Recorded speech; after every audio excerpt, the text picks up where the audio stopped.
Yeah. Hey folks, how's it going? Yeah, I've got a bit of a poorly Xbox 360 here at the moment, so this was a gift from my brother.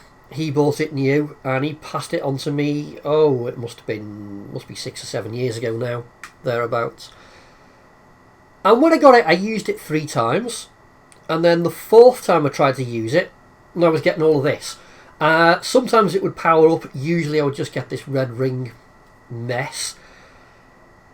But it would always fail in the end. It wouldn't run for very long if it ran at all. So yeah, I thought I'd have a look at it today and see if I can cough it back into life, see if that's possible. So let's tear into it. So, I've been reading up on what 3 flashing red lights means, and apparently it's a general hardware failure with either the console or the power supply, so that doesn't narrow it down in the slightest. But you know what, let's start with the power supply. There's a way I could test it, I suppose. I could look up the pinouts on the socket and I could test for the correct voltages. That would be a start. But as luck would have it, well, not luck, I actually bought another one after this one failed second hand, and this one works. So a really good way to check the power supply is simply plug it into one that I know is good. So let's do that and see if it boots. Plugs over and let's give it a go. So, last time I tried it anyway, which was probably a couple of years ago, this was a perfectly good working console, so... looks a bit happier than the other one. Yeah, that's fired up. That's absolutely fine. Yeah, okay, so I can rule out the power supply at this point. It doesn't necessarily mean I can rule out the power supply connections, so I think that's what I'm going to look at next. Right, so I've got a known good power supply because I've tested it on another machine and I'm still getting the issue. But it could be the connectors on the socket as well that could be the issue, so we'll try cleaning those. It goes without saying, by the way, when we spray into the connectors on the Xbox itself, but definitely the power supply, make sure that thing's switched off. I mean, it should go without saying, but there you are, I'm saying it anyway. I mean, it's one of these, I'm fairly sure I know what the issue is going to be. And it's not going to be fixed by cleaning the connectors. But do you know what? I just want to eliminate it first before we start getting into mass dismantling. So let's give that a bit.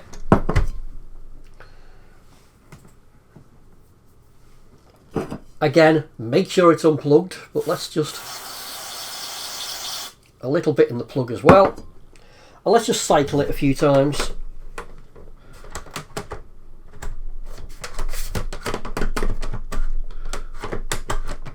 And I'm just going to work this a little bit backwards and forwards, so I know the pins are getting a half decent clean. And I'll do that off camera a few more times. I'll let it evaporate and then we'll try it again. Right, so that is one clean connector. I've hooked it all back up and let's see what difference it makes, although I'm not optimistic. So we're powering up. Oh. Okay. Oh, no, there it goes. Okay, so yeah. That made no difference whatsoever. Honestly, I wasn't expecting it to, but I just wanted to eliminate a potential issue before I start digging deeper. But as it happens, we're going to have to dig deeper. So, as I understand it, these things tend to run a little bit hot. The cooling was never great, and as a consequence, it can cause issue with some of the solder joints on the CPU. So that'll need reflowing. That's probably going to be our issue. So I've looked online and I've seen videos where people are stuffing matchsticks into the fans to get the things to overheat, and that would reflow the solder. Taking the boards out and put it in the oven. That all seems a little bit destructive to me. I don't think that's going to be good for the system in the long term. So I've bought myself one of those hot air reflow devices. I'm going to try using that. But before we can do that, we're going to need to get to the board itself, so let's tear into it. I did open this up a few years ago to see if I could see anything obviously wrong with it. And I do remember it being an absolute pain in the neck to get into then as well, but I think I need to take off these vents top and bottom. So I've got a matchstick, which I'm going to poke in to try and release the clips. I think that's how I did it last time. Let me see. Let's try and get a little bit of tension. Ah, there goes that one.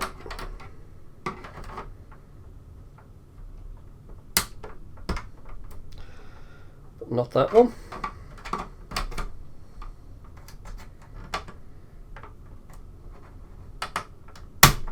There we go.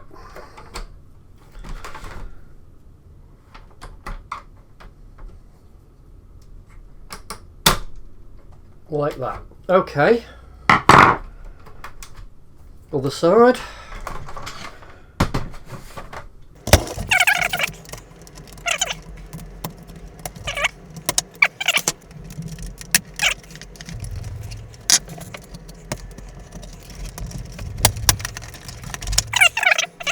So sides are off. Right. I assume the front. Maybe. There we go.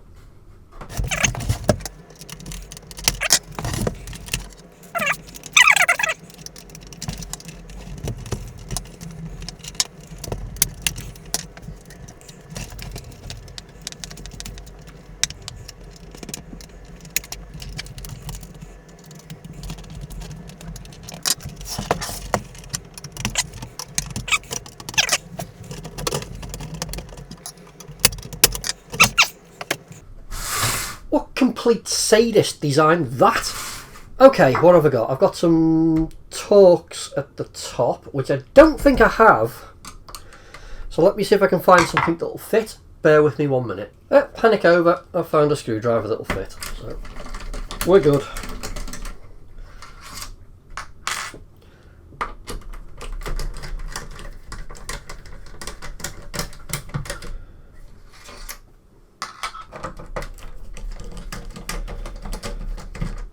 I think I only need to shift these longer screws to get in, I think. So let's leave the short ones in because I think they're holding the board down for now and I don't want to disturb that just yet. I assume that's what's going on. So let's just yeah, let's just take these out.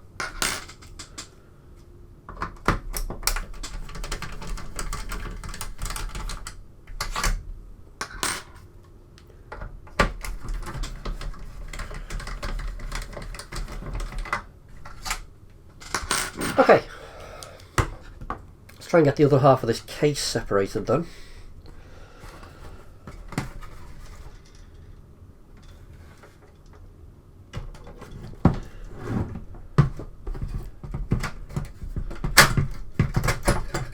Let's go in. It's held at the front by something. I think it's the eject mechanism. Yeah, okay, that's fine. Let's just disengage that.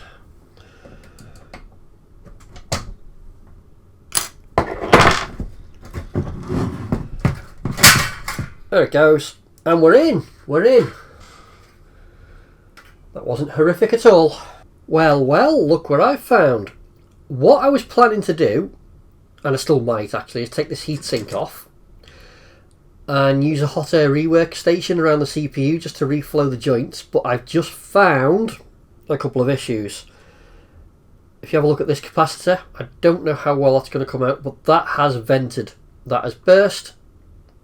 And I'm going to need to do some cleanup there and replace that. There's one there.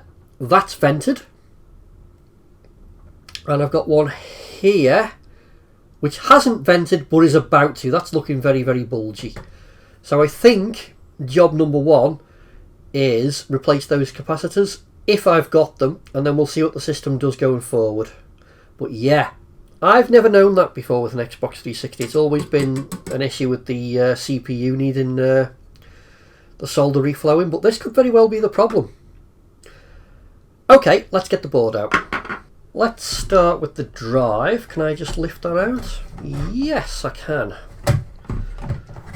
Oh, and the heatsink, not the heatsink, this little airflow cowl's coming with it as well. So let's take that out.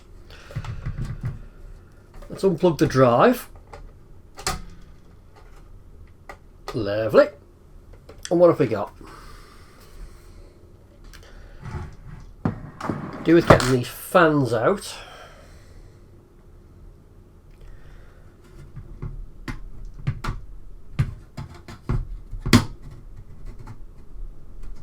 There we go.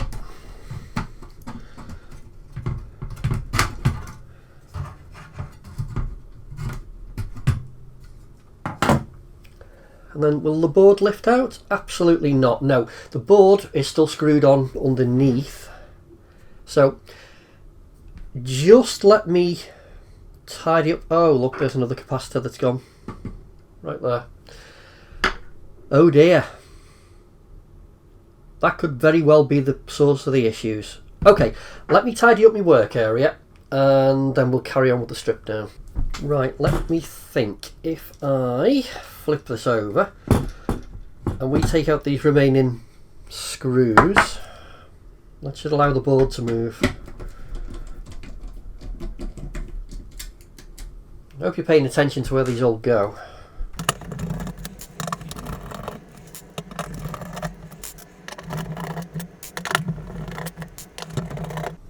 Okay. Of course, these are a different size. Why wouldn't they be? So bear with me while I just go and find another size Torx. No, I absolutely don't have a screwdriver that fits these, but I do have a flat blade that if you hold it at a funny angle, kind of works. I can't stress how awkward this is at the moment, but I haven't got the right screwdriver to hand, so this'll do. I'll bring you back when I've fiddled all these screws out, and hopefully we can get the board out. Yeah, I found another flat blade that kind of works. I think the technical term for undoing a Torx screw with a flathead screwdriver is called bullshit in it. Someone can correct me if that's not right, but it works. So I don't care.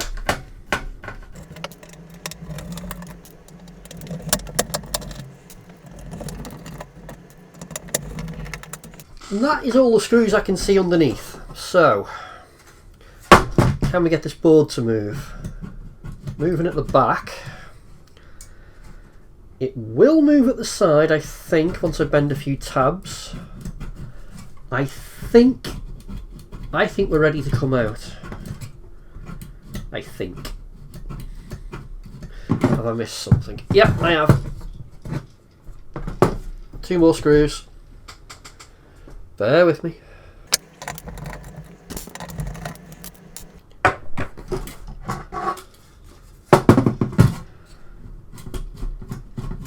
Feels like it's trying to come now.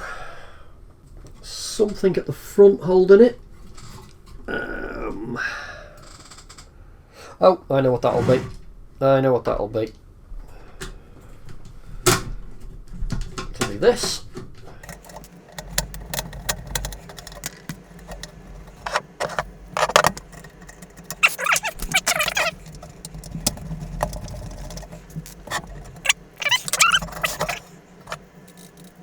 Fantastic. So, if I'm going to be changing capacitors, I'm going to change them all because a lot of them look fine, but if some of them have blown, as they clearly have, then it's possible that the others aren't far behind it. And a lot of them I don't have as well, so I've placed an order. I'm waiting for that to turn up. I should get those in a couple of days, at which point I can continue with this, and hopefully, once we've swapped out these caps, maybe it'll work. Maybe it won't, I don't know, but we'll see what happens. Anyway, I'll see you in a couple of days. Well, it'll be a couple of seconds for you, but it'll be a couple of days for me. So, it's not been a couple of days, it's been like almost 2 weeks, actually, since I started this, because life gets in the way, as life tends to, but my capacitors have turned up, so let's swap them out, and let's see if that improves our situation at all. So, that's a great big socking pile of capacitors. And if we get to the board, we're done. We're recapped. Now, it didn't go as smoothly as I hoped it would because, first of all, there's like a triple layer board or possibly more on these. So you really have to crank the heat up on the old desoldering tool. But once you do that and use a bit of flux, things will start to move. Secondly, for these capacitors here, and there's some at the back as well, you'll see they're all crooked. It looks a bit like a vandalised graveyard. That's because the capacitors, although they're the same rating and the same voltage of what I took out, they are physically quite a bit bigger. And the board just isn't designed for it, so it looks a bit scrappy, but honestly this was the only way they were going to go on the board. So hopefully now we've solved the problem. So I'm going to reassemble it back into its case and we'll test it and we'll see if we've got any improvement. Well, it's back together as much as it needs to be to give it a test, so let's give it a go. Let me just get the power switch. It's doing nothing. I hadn't clicked it properly, there we go. Okay, straight away. Yeah, I did think this would happen, to be honest. I did suspect it. So, okay, let's try something else. Yeah, I suspected it wouldn't be as simple as changing the capacitors, even though they'd obviously failed. I think what I'm going to do now is I'm going to remove these heat sinks and I'm going to try to reflow the solder on the CPU and the GPU. And I've bought one of those cheap eBay hot air rework stations to do it. That's the plan anyway. So I know a lot of people say, oh, you can jam matchsticks in the fans and let it overheat, or just put the thing in the oven, and that all seems potentially destructive to the board to me. So I don't really want to start doing things like that. I want to try and, if I'm going to direct heat onto the board, I want to direct it in a controlled way, so I'm not damaging any other components. I suppose if it doesn't work, you've got nothing to lose, but you know, let's try to be a bit thoughtful about this. Is that going to let go? There it goes. So there's two of these little X clamps on the bottom that hold on the heat sinks, and I have had these off before when it first packed up all those years ago, and I did put some new thermal compound in. In fact, I've probably overdone that. In fact, I've considerably overdone that. But yeah, that's from the last time I did some work. So I'll clean that up. Let's get this other X clamp off. So yeah, I've never used one of these hot air rework stations before, so this will be a learning exercise for me. There it goes. That one just fell off.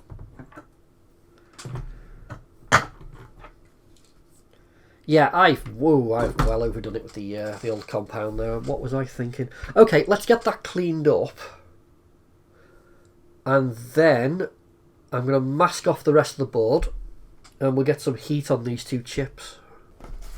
Right, this is the hot air rework station. I've never used one of these before, so we'll see. So it's a Series 858 for whatever difference that makes. Right now. So what have we got?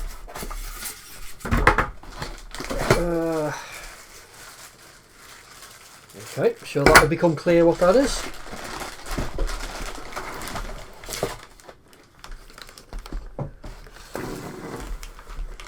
One unit. Okay, so that's the bracket just for the side. That's for the air gun. Neat little thing.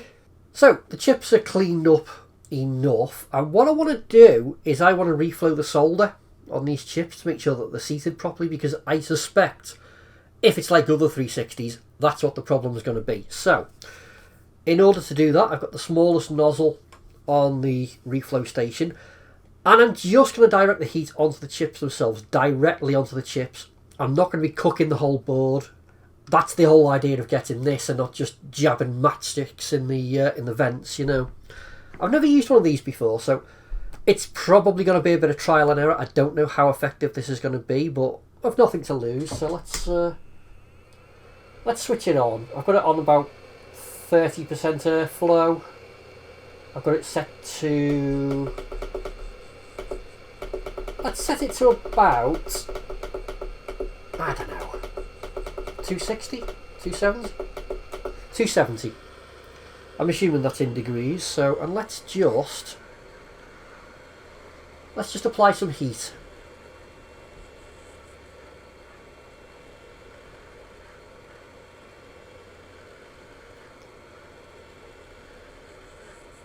And just going around the edge.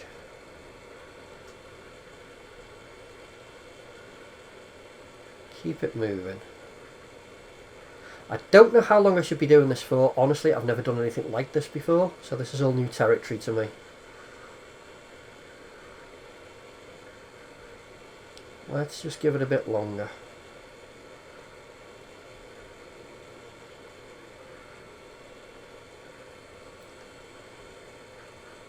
I want to keep the board as flat as possible as well, because you'll see on the top of the chip there are surface mount components, and in theory the solder's going to melt and they could start moving around, which I absolutely don't want, because at that point it really is going to be game over.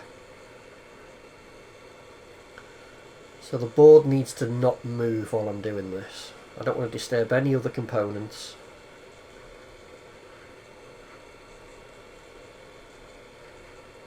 So this is what I'm going to do for a little bit. I'll do the other chip as well.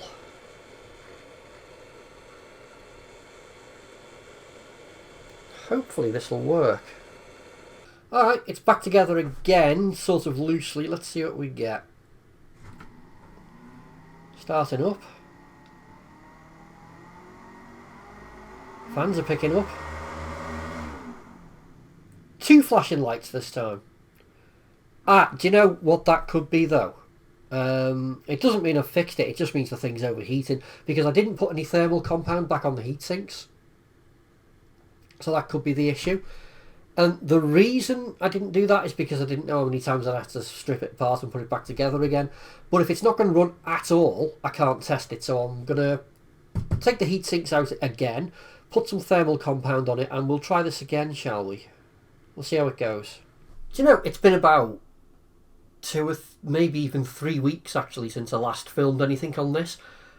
Because I've been having problems with it. I've gone through with the hot air rework station.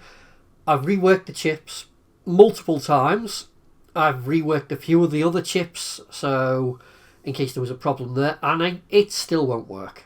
So I'm starting to wonder now if I've got a problem with this that is outside the scope of a normal 360 Red Ring of Death. I don't know, but I'll show you what it's doing now. It effectively ends up doing the same thing, but it takes a lot longer to red ring than it did. So I don't know. At this point, I mean, I'm not exactly admitting defeat, but I'm not too sure how to move forward with it. So what I'm going to do is I'm going to pause this until I've got a solution of how I'm going to resolve it, because at the moment I honestly don't know.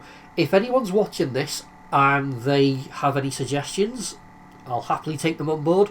But as it stands, I cannot cough this thing back into life, which is a damn shame. But I think there's more going on than an overheated chip. And I don't think it's your standard 360 Red Ring of Death issue. I think there's more going on. I don't know. Anyway, I think I'll probably put this video out anyway, because I'm quite happy to show my failures as well as my successes. Also, if anyone in the community can shed some light on this, that would be great. But yeah, what a complete failure that was. But if you've made it this far to the video, thanks for watching. I really appreciate it, and hopefully I'll catch you on the next one. Okay, bye.